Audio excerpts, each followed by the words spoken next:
এই সৌন্দর্যের পেছনে আমার সেই সব বন্ধুদের অবদান আছে যাদের 10 পৃষ্ঠা 12 পৃষ্ঠা প্রেমের চিঠি আমাকে লিখতে হতো। কারো প্রেমী আসলে টিকে নাই।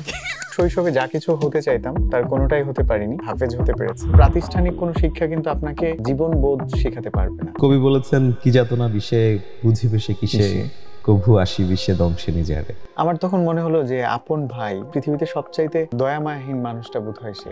এই দুইটা বই আমি বাটন ফোনে টাইপ করে লিখেছি। আপনার ফলোয়ার কত? টাকা মূলধন মাত্র 700 টাকা। আমি 2-3 দিন বাইন্ডিং খানায় বই বাঁধাইয়ের কাজ করেছি।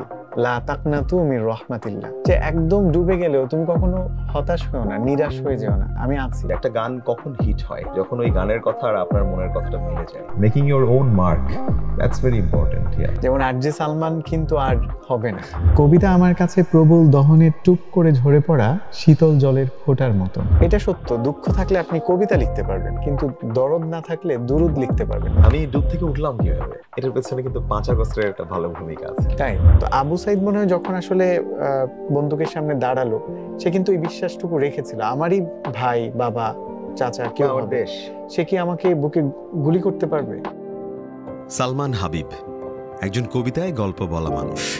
কবিতার প্রতি মানুষের অনীহার দিনে যিনি তার সহজ সাবলীল লিখনীতে মন জয় করেছেন লাখো পাঠকের। মাদ্রাসায় পড়াশোনা করেও তুমুল পাঠকপ্রিয় হয়ে উঠেছেন বাংলা সাহিত্যে।